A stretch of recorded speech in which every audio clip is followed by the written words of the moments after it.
Maître Adrien Goumbedji roule-t-il toujours pour la majorité présidentielle après plusieurs sorties jugées à charge par une certaine opinion sur le pouvoir? L'ancien président de l'Assemblée nationale multiplie les rencontres avec les acteurs de l'opposition, notamment Boni Yayi. C'est déjà le troisième échange entre les deux hommes. Cette fois-ci, c'est Maître Adrien Goumbedji qui s'est rendu chez le président du parti Les Démocrates. Comment interpréter ce rapprochement? Nous faisons le débat avec deux invités triés sur le volet. Sergino Lokosso, journaliste, analyste politique, bonjour et bienvenue. Bonjour Eman, bonjour à tous. Comment allez-vous? Ça va super bien. En face de vous, Yves Patrick Loko, mon confrère, bonjour, et mon collègue, j'allais même dire. Bonjour Yves. Bonjour Eman, bonjour aux téléspectateurs de Bénin TV.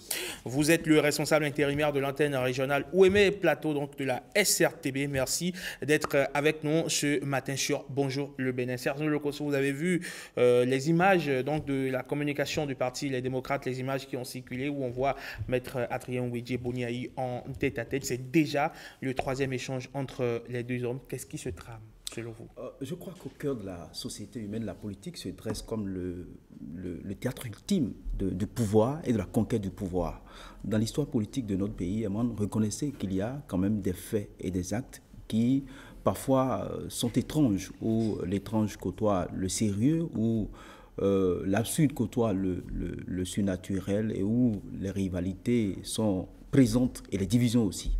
Je pense que dans le cas précis, quand on prend de la hauteur, de l'épaisseur intellectuelle, on peut comprendre aisément que depuis un certain temps, Maître Adrien Goumbedji, ancien président d'institution, et Boni Yayi également, ancien président d'institution, qui de par le passé ont été des rivaux, des challengers pour la conquête du pouvoir en 2006 et en 2011. On a vu les déclarations, on a vu les oppositions qu'il y a eu entre les deux hommes, et aujourd'hui, on est en train de constater qu'il y a une sorte je prends, enfin, toute proportion gardée, une sorte de lune de miel entre les deux hommes d'État et qui, il faut le dire, dans la map politique béninoise, constituent des crocodiles assez lourds de cette map politique. Et chaque fois qu'il sort, il y a des commentaires, des insinuations qui se font après leur sortie. Et donc, il faut vous dire que les deux hommes, et pour analyser ce rapprochement qu'on constate, on a envie de dire que c'est une sorte de deal qui est en train d'être noué entre les deux parce que le contexte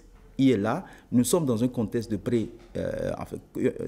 préélectoral où les élections de 2026 ne sont plus loin, où on connaît Boni Yayi en tant qu'acteur politique. Il est toujours resté acteur politique, même après son retrait de la présidence en 2016. Il est toujours resté acteur politique. La preuve, en 2019, on a vu sa sortie, et sa sortie a pesé dans la prise qu'a fait le parti les Démocrates pour les législatives, notamment 28 députés. Aujourd'hui, pour analyser ce rapprochement, on peut prendre trois options. La première, c'est que les deux hommes, jusqu'à un passé récent, ont la même vision en ce qui concerne les défis nationaux, notamment les défis sécuritaires, qui vous rappellent, je ne veux pas rappeler de vieux souvenirs, que 54 hommes des rangs ont été victimes d'une seule et même bêtise humaine, c'est-à-dire l'intolérance doublée de la stupidité d'hommes aveuglés par une soif inextinguible du pouvoir, de pouvoir imposer leur religion et leur idéologie, je veux parler des terroristes, dans le sang d'innocents victimes et dans les larmes de tout un peuple. On a pleuré, les pleurs sont encore là, les parents des victimes pleurent toujours, et donc les deux hommes partagent pratiquement la même vision de la chose, et ils critiquent tous actuellement la gestion du président Patrice Talon. La deuxième chose, ils sont des personnalités influentes. Quoi qu'on dise, Boni Yayi, il sait être chanteur quand il le faut, pasteur quand il le faut, et il sait haranguer la foule. Et donc, il est toujours acteur politique et son influence peut faire mal. Et ça, il faut le reconnaître. On n'a pas besoin d'être un initié de la réflexion politique. On n'a pas besoin d'être un sachant de la politique avant de le constater. Quand vous êtes observateur et lecteur de l'actualité politique, vous faites aisément votre opinion par rapport à ça. Et la troisième chose qu'il faut dire, c'est que c'est un message fort les deux sont en train d'adresser au pouvoir en place pour dire, oui, nous ne partageons pas un certain nombre de choses, mais le tournant de 2026 est là. Vous avez peut-être la machine électorale, mais nous, on a le terrain, on peut faire mal. Donc je pense que l'un dans l'autre, c'est qu'ils sont en train de nouer des deals par rapport à la présidentielle de 2026 pour renforcer l'opposition, parce que numériquement, le pouvoir, enfin, les partis du pouvoir sont en avance plusieurs députés à l'Assemblée nationale, ils ont des assises dans leurs bases respectives. Et donc, pour aller contre ça, il faut quand même nouer une coalition pour aller contre ça. Yves Patrick Lecomte, on sait que l'ancien président du PRD, qui s'est fondu, le PRD, le parti s'est fondu, on le sait, dans l'Union progressiste, qui a donné naissance à l'Union progressiste, le renouveau,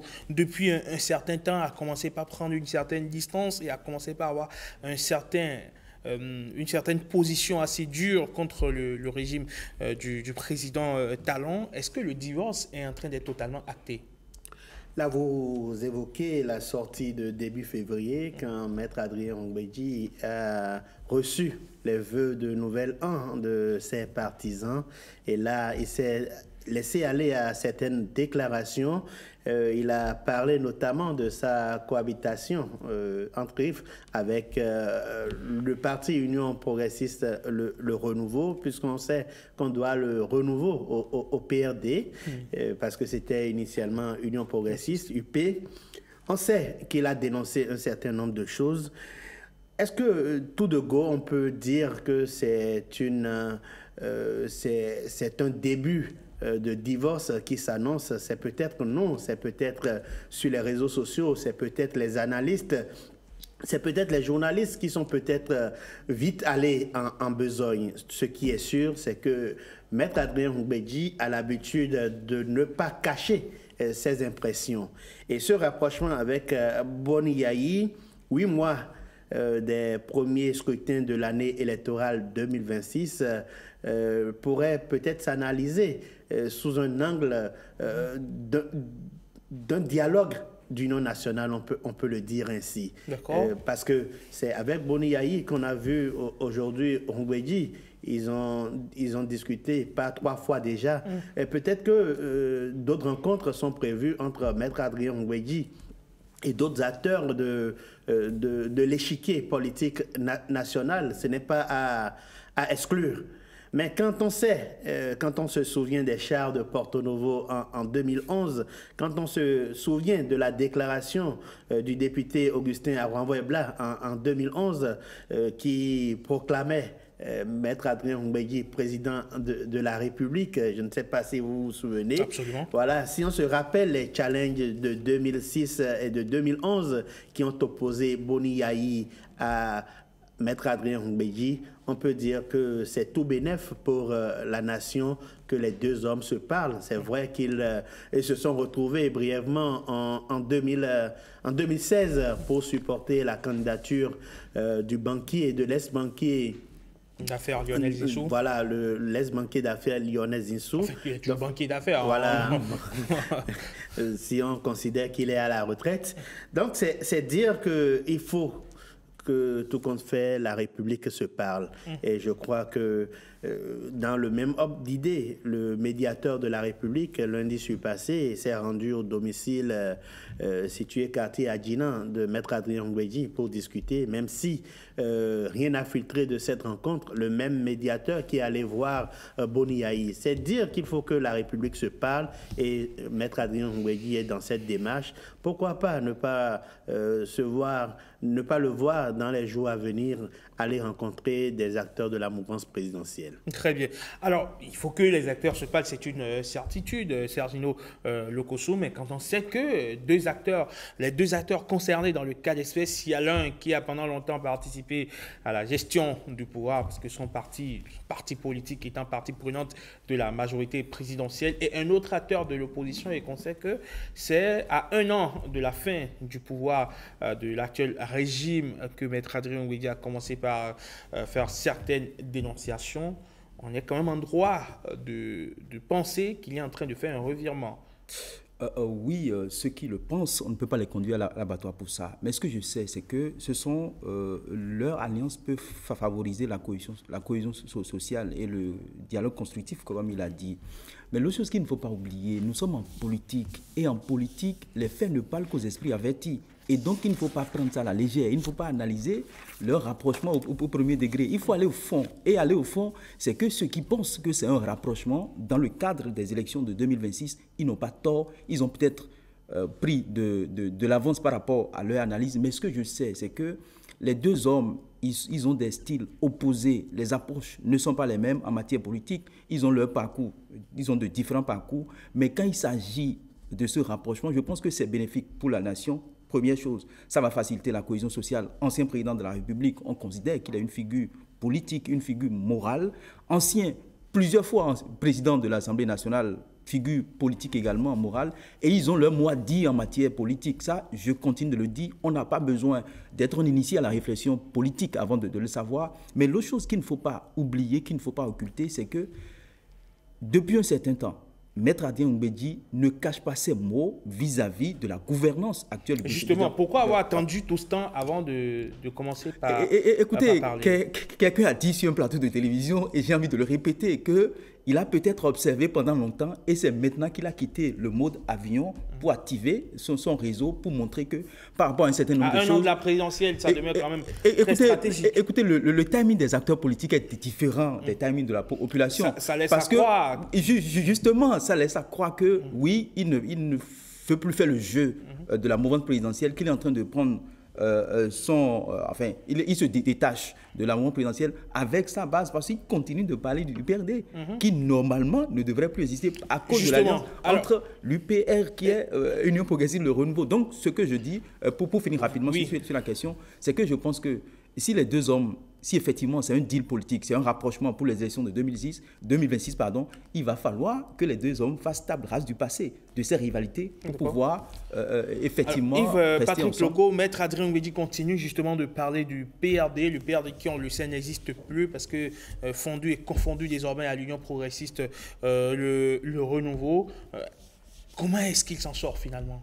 Bon, au risque de susciter peut-être un droit de réponse, je peux dire qu'on a laissé faire l'ex-parti Union démocratique pour un Bénin nouveau, UDBN, qui est devenu Renaissance nationale. Sur les responsables de l'UDBN, le processus n'était pas allé à son terme. Mais on a pu constater qu'à la faveur d'une sortie politique au Palais des Congrès, à la Salle Rouge notamment, le parti s'est fondu au bloc républicain. Mais après, il y a eu ce retournement de situation-là. Je dis que les documents n'ont pas complètement été signés, qu'administrativement, le processus n'est pas allé à son terme. Mais qui ne nous dit pas qu'un jour le PRD peut le dire? C'est peut-être pour ça que les gens seraient en train de visser déjà le système. Peut-être que le PRD a pris ses mesures. On l'a vu à l'occasion de la célébration de l'anniversaire de décès de Rachidi et de Moucharaf Gbadamansi, ancienne figure forte du Parti du Renouveau démocratique. On a vu le logo du PRD revenir au siège du parti. Ce n'est pas une défiance, voilà. C'est pas une défiance de la réforme du système partisan. Oui, le système partisan, on a beau tout dire à propos de ce système partisan qui devait être un idéal, mais ce système partisan n'a pas empêché des gens de quitter l'UP, le Renouveau, pour rejoindre le bloc républicain. Ça n'a pas empêché non plus le mouvement contraire. Ça n'a pas empêché que les gens changent de parti. Pour reprendre les propos du chef de l'État, à l'occasion d'une rencontre, quand il faisait une boutade, il dit qu'il veut faire, vous n'allez pas faire du Haguidi. Est-ce que ce n'est pas en griffe du Haguidi qu'on est en train de faire là? Je me rappelle un film sur Mobutu, où le journaliste lui a posé la question de savoir ce qu'il pense de la corruption, du népotisme. Il dit c'est des mots qui existent dans le dictionnaire. Et Haguidi, c'est des mots qui existent dans notre langage. Donc, on peut en faire usage quand D'accord. Je comprends votre position, Yves Patrick Loco. Sérieux, si vous permettez, je vous arrache momentanément votre siège, le temps de recevoir Stanislas Ossalincon, qui va nous donner lecture des avis des internautes, parce qu'on lui a adressé la question.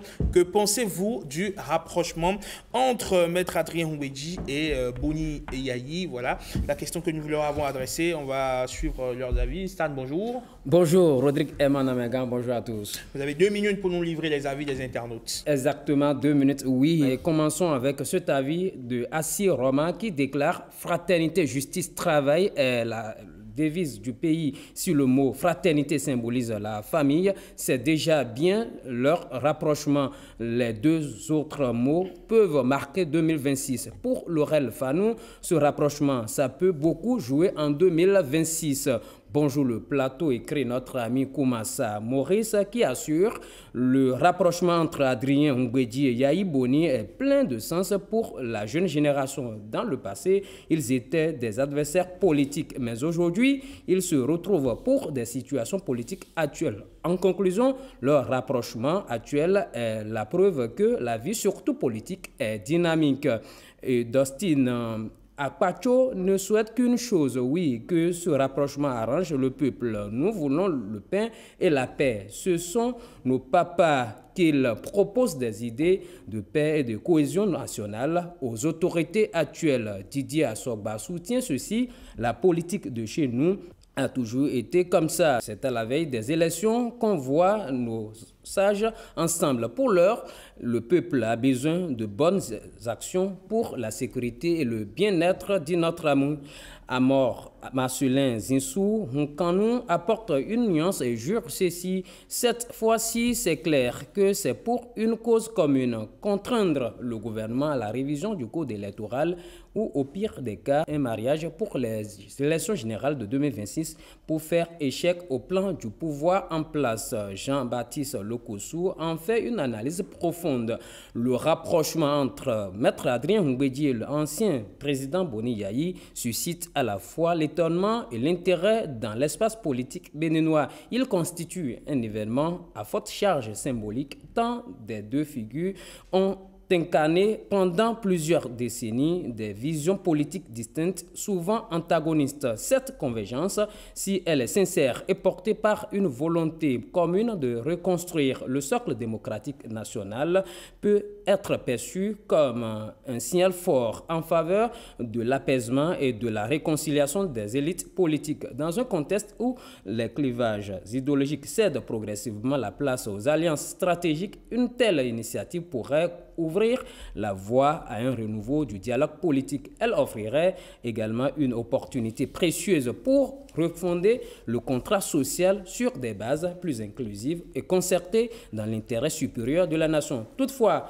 pour qu'un tel rapprochement ne soit perçu comme une manœuvre opportuniste dictée par des circonstances électoralistes, il importe que les deux acteurs inscrivent leur démarche dans une dynamique de transparence, d'éthique et de service public véritable. L'histoire politique béninoise jugera à thème de la profondeur et de la portée réelle de cette alliance, conclut notre ami. Merci beaucoup à vous, Stan. Vous passez une excellente journée de mercredi. Merci, bien à vous. Allez, aussi. à bientôt. Allez, on retrouve Sergino et puis Yves-Patrick Loco. Chacun de vous, vous aurez 1 minute à vous partager, bien sûr, pour conclure sur le sujet. Yves-Patrick Loco. Oui. Quand on pense que ce rapprochement, c'est en vue des prochaines élections, c'est de bonne guerre.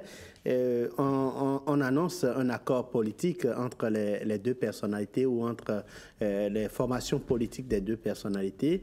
On va se rappeler que c'est pratiquement à la veille des législatives de 2023 qu'il y a eu la fusion PRD Union progressiste, ce qui a donné Union progressiste le renouveau. Donc, on ne va pas faire la guerre à Maître Ngwedi de vouloir conclure un accord politique avec des partenaires sur le terrain. Sergino, en 30 secondes, est-ce qu'il est à craindre ou à dire, est-ce qu'il est à voir à l'avenir Maître Adrien Ngwedi se retrouver du côté de la gauche?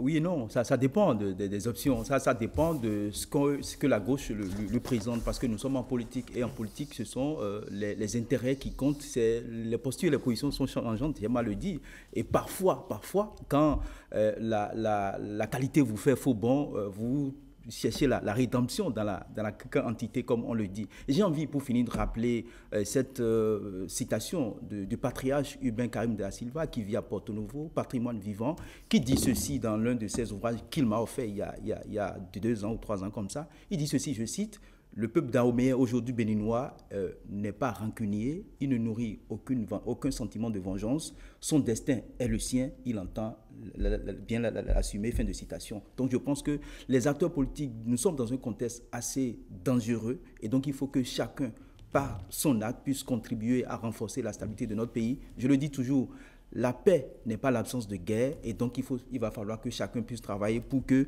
nous puissions... C'est vrai que beaucoup penseraient que le cheminement d'une telle réflexion peut sembler utopique et éloigné de nos réalités, mais c'est à mon sens la seule alternative que nous avons et si nous voulons assumer notre histoire et nos responsabilités envers notre futur, et il est important. Merci Sergino Lokosso. Allez.